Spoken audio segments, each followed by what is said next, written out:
Hello, folks. Welcome to our third session of Coffee with Coaches. You're listening to 2020 COVID-19 Hamilton McMaster Online.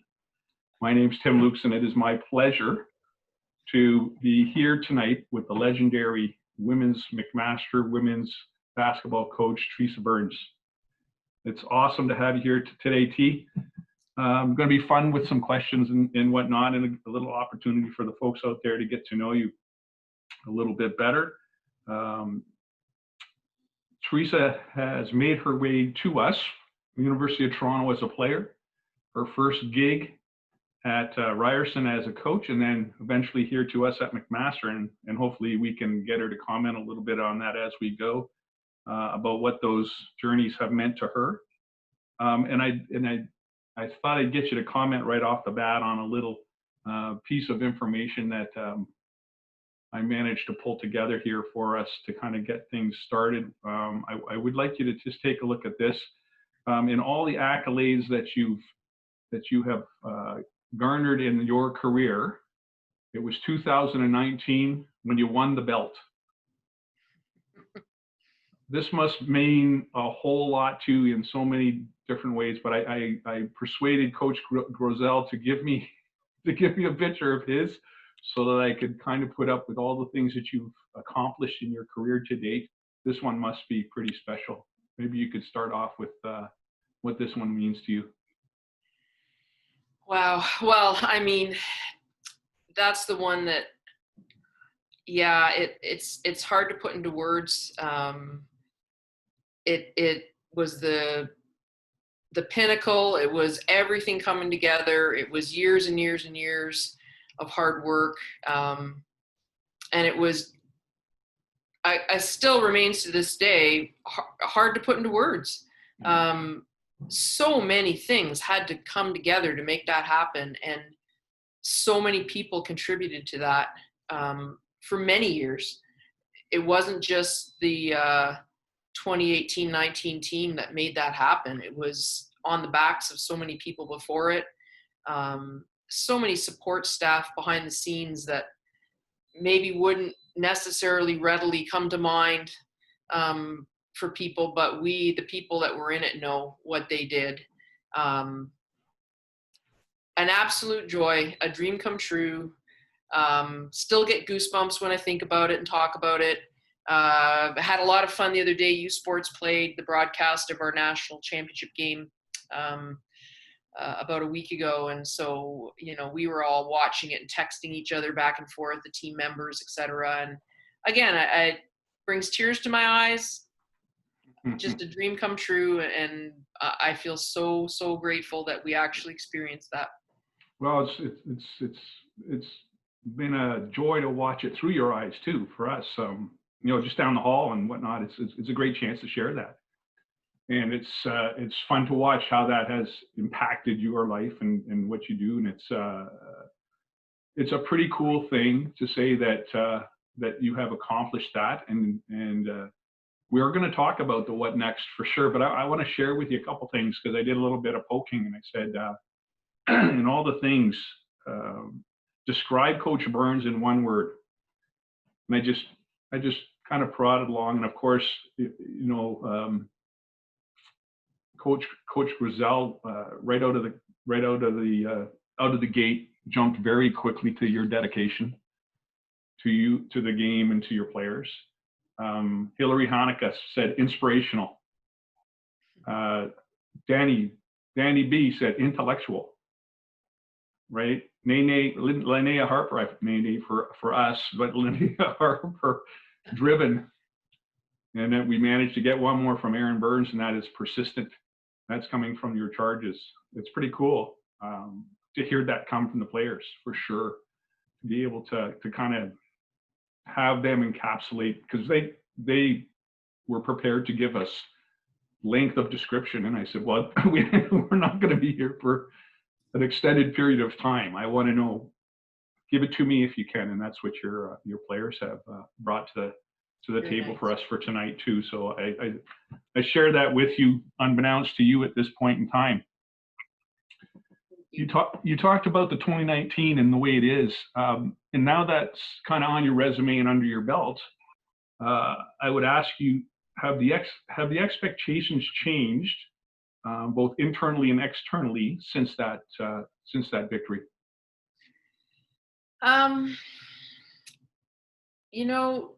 Nope. You know what? To me, it's the same thing.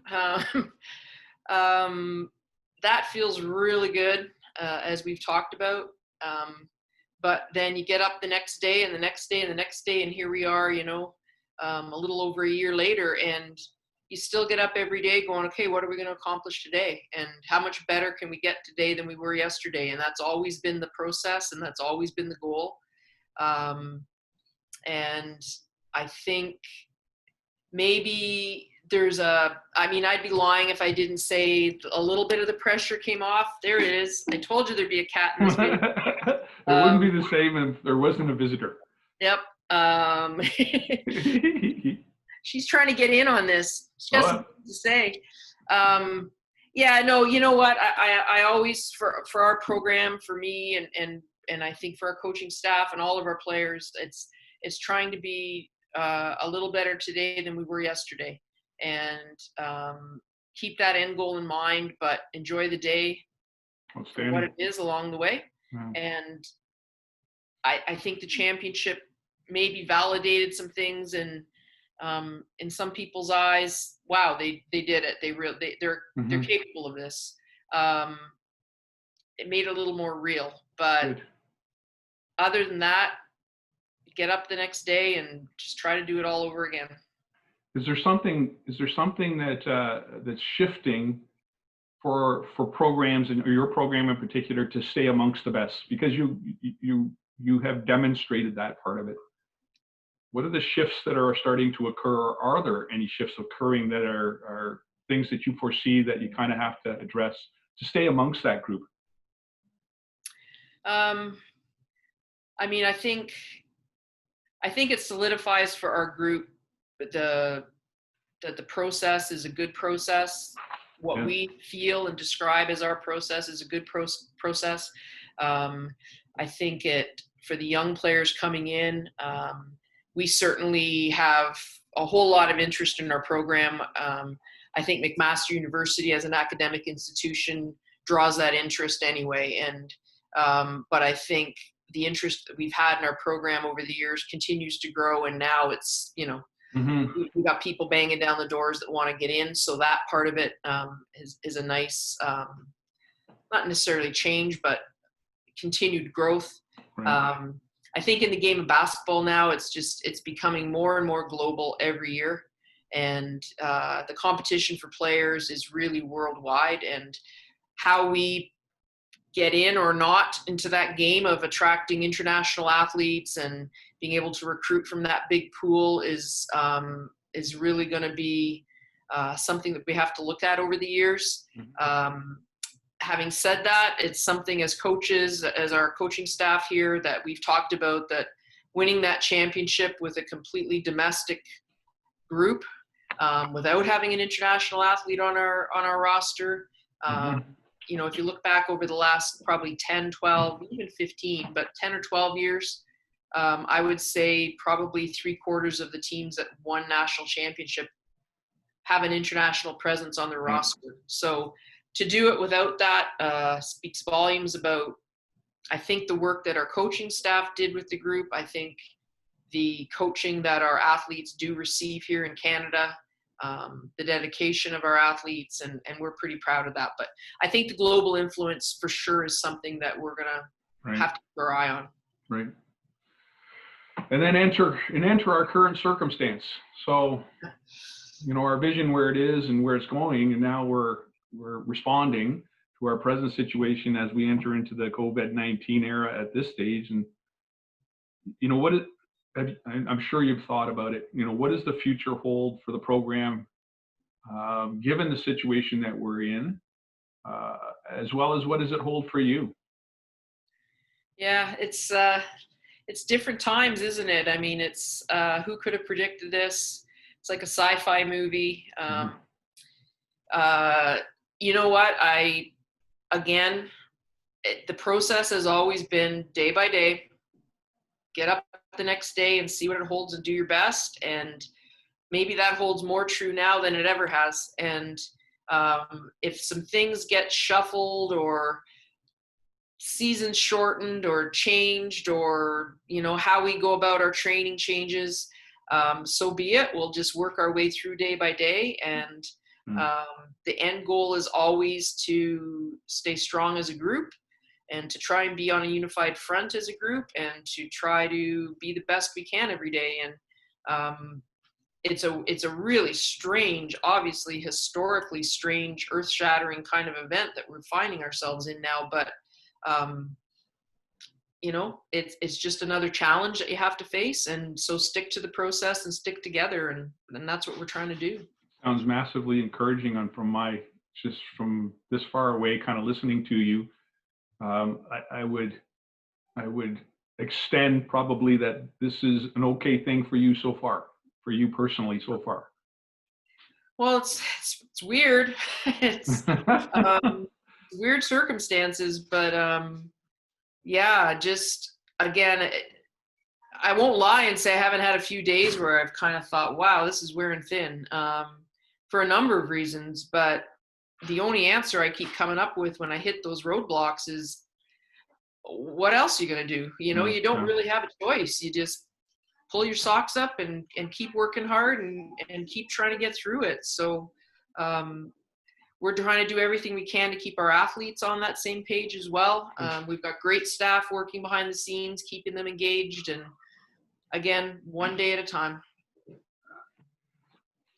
What are the three things, right, you want your athletes, Coach? I'm going to get you to shift gears a little bit, knowing you pretty well. What are the three things you want your athletes to come away with from their experience at MAC? If you can bring it down a little bit. Just it'll spin a little, I'm sure, but that's okay. Yeah. I mean, I have high expectations. I expect a lot from them. And so to narrow it down to three is going to be challenging, but I would say I want them to understand that, it's a competitive business, and but you competing and you wanting the best from yourself and others, you still need to empower others, especially when it's in a group. And most things we do in life are going to be in some kind of group, some kind of team, some kind of unit. And that when you empower those around you and you prop them up, and you value what they do, it takes nothing away from you. In fact, it brings everything to you and to the group. So learn to empower those around you so that you and all those around you can move forward.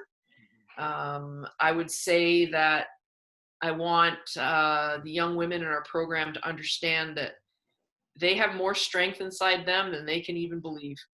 And at the harder that they're challenged, if they're brave enough to look inside, they're going to find more strength than they could even possibly imagine. And if they can continue to remember all those moments in their journey that, oh yeah, that I was feeling a little down. I was feeling a little down and out, or I was feeling a little outside my comfort zone, but I dug deep and I found that strength. So knowing that you have that inner strength is really, really important through life. And then I guess just the last part of it is enjoying the journey. And I know I keep talking about day by day, but as we well know, who knows what tomorrow's going to bring? Like what curveball are we going to face tomorrow? Who knows? So enjoy today and make the most out of today and enjoy every journey and every minute of it. And that way, hopefully you find some happiness. That's absolutely awesome. What's the message? What's the message right now in our current environment that you're leaving with the parents? Because certainly there's a lot of it's not anxiety per se around their next steps for their kids, whether they're here now and extending their career or whether they're coming in first year.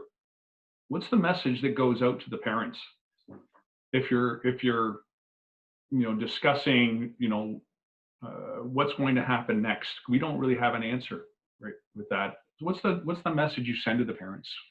What do they need to know about you in this environment currently? No one has answers. I mean, it's a strange time in that it's not even just nobody in our little unit or nobody in the bigger unit, or it's pretty much a worldwide global issue right now that nobody knows what's going to happen. So having said that, what I can tell you is that if your daughter's at Mac, she'll be taken care of. She'll be supported. She'll be looked after. She'll be cared for. She really sincerely will have staff, whether it's coaches, strength and conditioning, sport med, administration, other colleagues up and down the hallway. I mean, other fellow athletes. If you're at Mac, people are going to care about you and they're going to have your best interests at heart. And I can't think of a better place to be taken care of as a human being. And I feel like that for myself in my years there, just taken care of as a human being. And I think we can probably as close to promise that as anything for our athletes coming in. Excellent. I couldn't agree more. And the things I've learned from you, two doors down, you speak it, you walk it every single day. It's pretty impressive.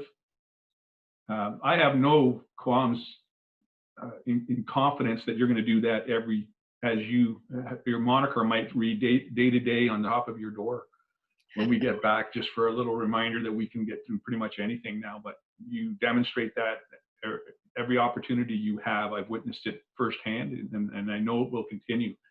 But there is one thing I am curious of. We're both living this. I think all of us are living this a little bit. Is what are you going to bring from this experience? If you could look right now, I'm sure we'll be able to look back. I'm confident we'll look back and say, this is what it did for me. But if you could capture it right now, what are you getting better at right now without being close to the court? Yeah. A little bit, and I'm, you know me, I'm still a tech dinosaur, but a little bit better at technology for sure, and how technology and trying to get up to speed and how that can help. So that for sure. Trying to get a little bit more just centered as myself. I mean, I've got to bring my best self to the court every day if I'm gonna help anybody. So just trying to figure out ways to be the best me I can be and be centered and balanced and make sure I can enjoy the journey too. And I think similar to being a parent, when you take care of yourself and your health and you're being the best you can be, you can be a better parent. Same thing goes for coaching, I believe. And so right now I'm trying to figure out lots of ways to be the best me I can be. Outstanding. Will you take anything so far that you've learned in this experience when we get back in the office? Will you take anything with you right now? Again, I've always been someone who's about balance and about, the journey and that kind of stuff, and digging a little deeper below the surface for what could be good. And I think as I do that, I'll dig even deeper as I get back. Trying to do some more reading and some more research, and just trying to find podcasts and webinars and all kinds of stuff to, on the X and O side of the game. So just trying to take advantage of the time, because you don't always, as get that time as a coach. So you're so invested in your current team and what you're doing that to sort of do that growth work is tough sometimes, but I'm trying to take advantage of this so-called free time to do a little bit of that too. Outstanding. Day to day, Theresa Burns has a ring to it. Day to day, Theresa Burns. Day. Published 2021. Wouldn't that be something, eh? I'll say. Just putting a little mind to you. Okay, rapid fire, just for a little bit of fun. You don't have to spend a lot of time on these, right? But if you could visit another country right now, of course we can't, and we're doing what we're doing in our due diligence. But if you could, where would you go? And maybe a little why. I have two that pop to mind. I have always wanted to go to New Zealand. Just scenery, outdoor life, hiking, friendly people. The fact that it's COVID free right now makes it pretty attractive. So New Zealand pops to mind, and not very exotic, but I mean, honestly, anybody who knows me knows that if I had any chance in the world to go and live in a little salt shack on Cape Cod, that's where you find me. We have things to talk about. I've been to the Cod. Have you been to the Cape Cod? I have been. You're going back. I'm going back. I'll hold you to it in that regard. If you All could right. choose a bucket list need right now, what would it be? Gotta do. Bucket list. Gotta do. Have sworn to myself up and down before I am too old, and hope I'm not running out of time here, but before I'm too old, I'm going to take drum lessons. I am going to learn the drum. Way to go. Yep. Outstanding. Yep. If it wasn't basketball, what would it be? Hockey. Oh, it's already been hockey. Hands down, no questions asked. I love the game. Love it, love it, love it. Love watching it, love playing it. Yes, hockey. I should have saw that. I should have seen that coming. Favorite playlist, 5 songs. No particular order, 5 songs. Woo. I'm a pretty eclectic, have pretty eclectic musical tastes. If I'm cooking, it's jazz. If I'm, all kinds of stuff. But So Close by Sean Hook. It's sort of a one-time wonder kind of song, but that was absolutely 100% my pump-up song at national championships in 1819. So Close. Anything by Rush. Anything. I've been a Rush fan since I was in grade 9. My good buddy in grade 9 class, his name was Neil, and he was a Rush fan, and I was like, who are you talking about? So he introduced me to that, and I have been a diehard, lifelong Rush fan. And back to the drumming, Neil Peart, legendary. So anything by Rush. Probably a little bit of Lady Gaga, Always Remember Us. Just yanks on your heartstrings, and I love her for how strong she is and how she's made herself into her own entity, no matter what anybody thinks. And along similar lines, I'd say something by Pink. Raise Your Glass is always a good rockin' tune that a little bit of rebelliousness, a little bit of like, So, and then I guess the 5th one, I really love, I just, heard this in the last little bit, Humble and Kind by Tim McGraw, I think are words to live by. And I love that song. I don't know why it grabbed me, but I just think those words and the lyrics are really beautiful. And so that'll be my 5th one. Those are eclectic. Absolutely. All over the map, eh? I love them all. You're going to have Tim McGraw just released a brand new one with his wife again. It's right out of the chute as of yesterday, I think. So you have to look that one up. I'll leave that one. We'll do that. With that King and Country, you also have to, from a drum perspective, Christian gospel crossover. But if you like drums and whatnot,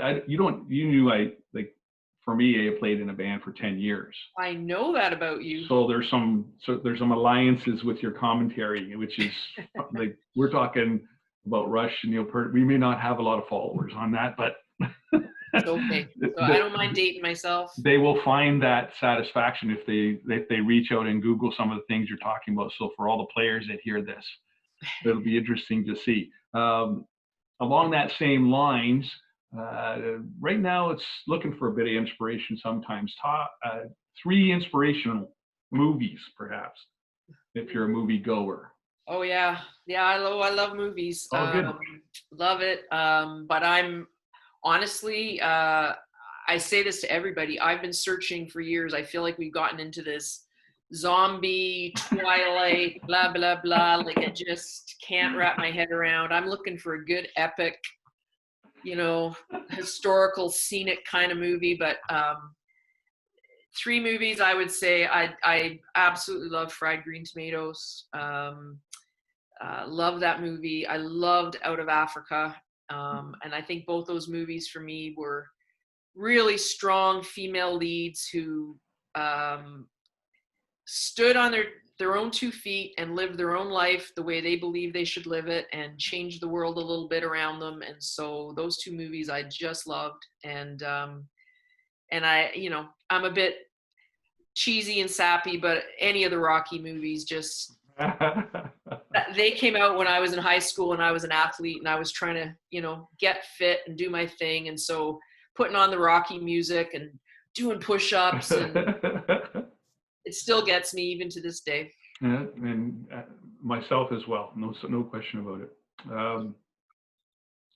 Not so much rapid fire on this particular question. That would be, talk about 3 of the most influential coaches that have touched your world.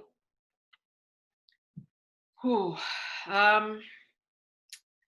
Well, I mean, I can think of a couple that come to mind for sure. I would be remiss. I would hate myself if I didn't acknowledge the coaches in our hallway, at McMaster, right up and down our coaches row, year in, year out. The best people in the world, best coaches in the world, good friends, good colleagues, for sure at the top of the list. And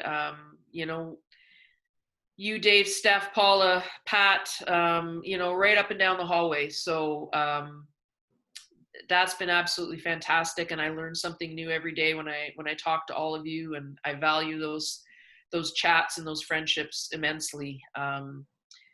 Certainly Michelle Belanger, who was my coach at U of T, my mentor, my good friend, a legendary coach, still coaching, showed me what it was like to be a strong, committed, passionate female in sport, has shown me what it takes to be a mom and a coach and make all of that work.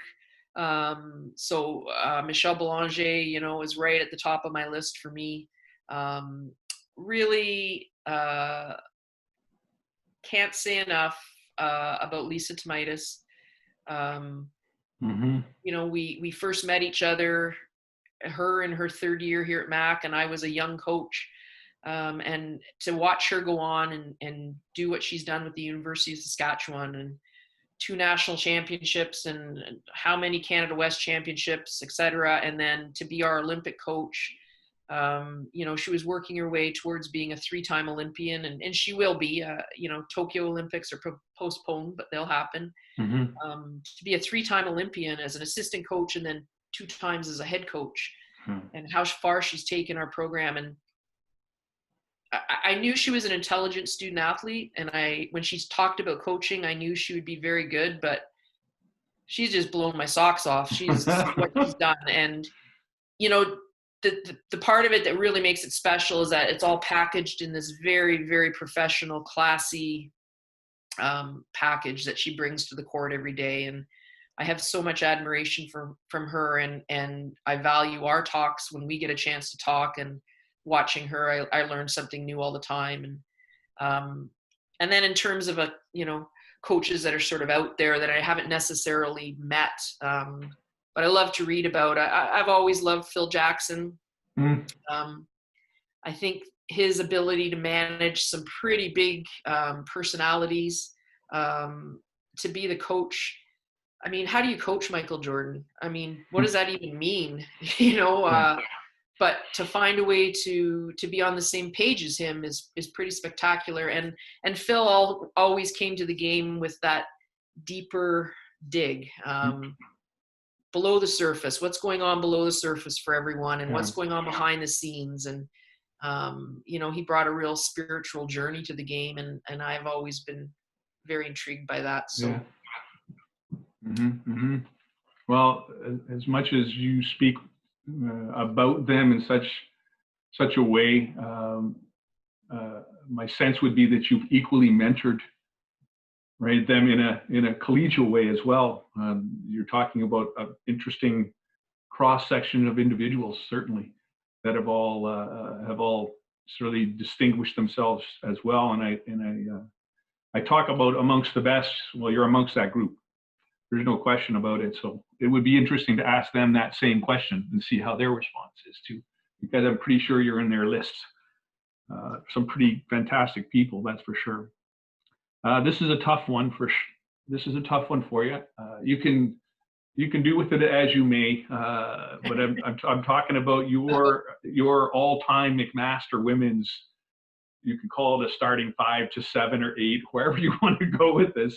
It may be very difficult to identify, right? But you've had some great players in your career, and it's a rich career. So this might be tough, and we set out a disclaimer right now that we might softly overlook one person that we might come back to over a beverage more than just tea, and in a discussion in person, and go, oh yeah, we forgot, we should have said this, that kind of thing. But if you had to go there, and again, this is just you and I and them, listening from a distance and kind of going, yeah, I'm in good company because I'm part of that group too. But who would your starting 5 be if you could go 1 through 5? But don't feel obligated to do that.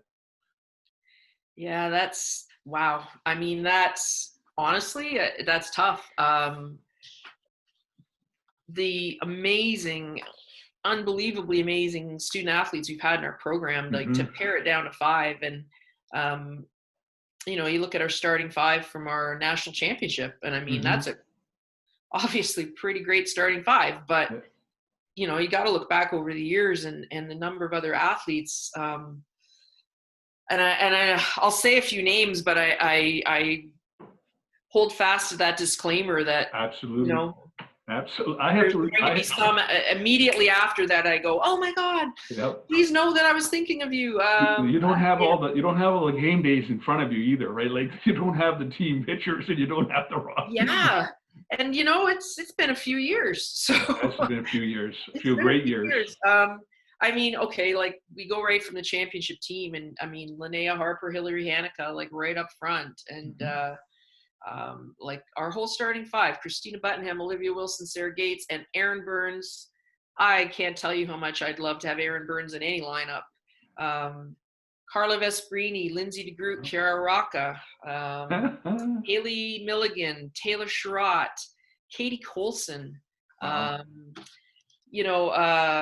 Smith. And then I look at our group and I think, okay, put together the talent and the toughness. And so I said Erin Burns, Katie Colson, Yelena Mamek. You can't find a tougher individual on the face of the earth. I mean, her grit and her strength are inspirational. So, yeah, I mean, to go down those lists, I mean, Lisa Tomaitis, oh my goodness, I'm there. What I can say is that every single year, I'm bowled away by the student athletes that we get at McMaster. Yeah. And when they do their senior day and their graduating day, I say this every year, and they hear me say it, but I watch them in their seniors day, getting their photos and their flowers with their parents, and I can always, always, always, always remember the first day that they came in the gym. Yeah. And I remember them as 17, 18-year-olds and wide-eyed and bushy-tailed and not knowing what's going on. And then to see them 4 or 5 years later is always, it's touching, and it's always a thrill. Every one of the names that you started into a pretty big list with, and longer list for sure, every one of those women have more than surpassed anybody's expectations so far. If I listen to those names and I go, could you imagine? And then you could fill in whatever profession, career, aspiration, whatever they've set their mind to, that whole list has succeeded and probably surpassed in probably many of those cases expectations to date, and are still going, like are moving, because a lot of those names resonate as with me as well. And I go, wow, they're all doing marvelously. You have done tremendous things, and you can see it's there. The essence is with all of them. So you have a finger in that, you have a hand, sometimes a couple of feet, but you've done great stuff. And the list is much longer, and absolutely. The disclaimer holds true, like without all the gate, oh yeah, sweet, that kind of thing. But I hope they're listening for sure. You've won quite a few big battles in your career for sure on the court, and off the court.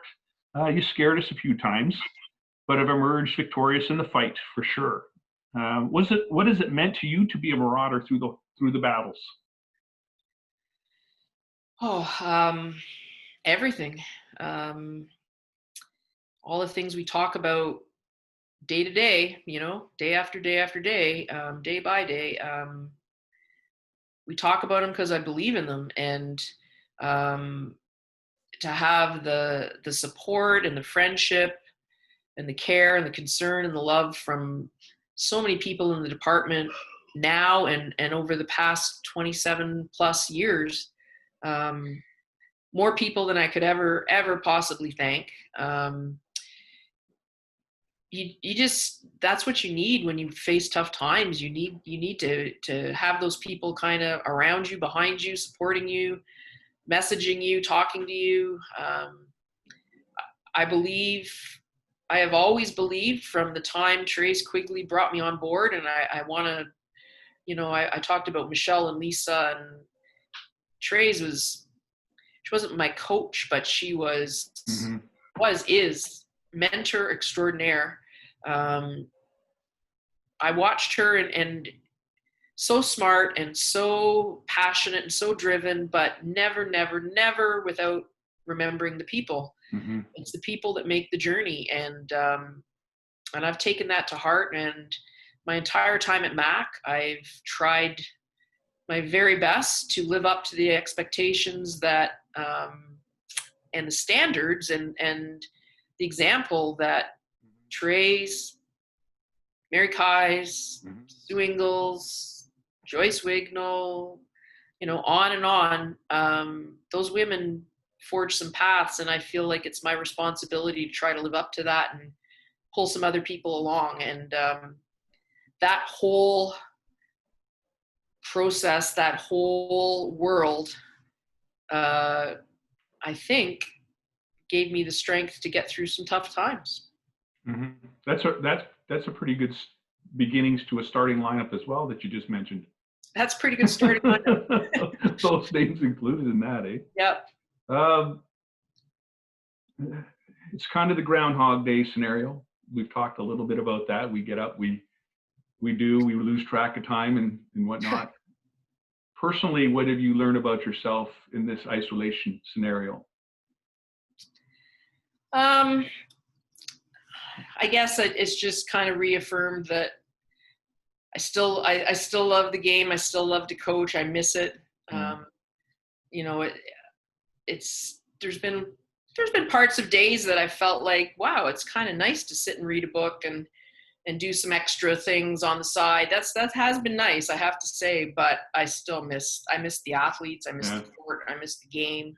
I miss the coaching staff and the camaraderie that we have. And so that's just been reaffirmed for me. There's still, I believe, lots to do in this game. So will you ever stop? Hoping to get back to it. Will you ever stop? Oh, one day. You think so? One day. It's a grind and it's tough, and one day I'll probably want to sit down and just take a break. But through all of this, I figured out that day's getting closer, but it's not quite there yet. Oh, that's fantastic news to hear. I wanted to kind of drag that out of you a little bit. Okay, a little bit of fun before we thank you for your time on this. And so I brought up, I'm going to share this with you, but I want you to talk about shooting the free throw. Is really all I want you to talk about. I want you to talk about, because this flies in the face of what we'd call orthodox behavior. So let me pull this up. Let me pull this up for us as soon as I find it here for us. Here we go. All right, I'm going to give you, if I can get this on there. Can you see this? Is that up there? Not yet. Okay, let me see if I'm not sure I can get this on there or not. Let's see. Oh, here it is. Okay.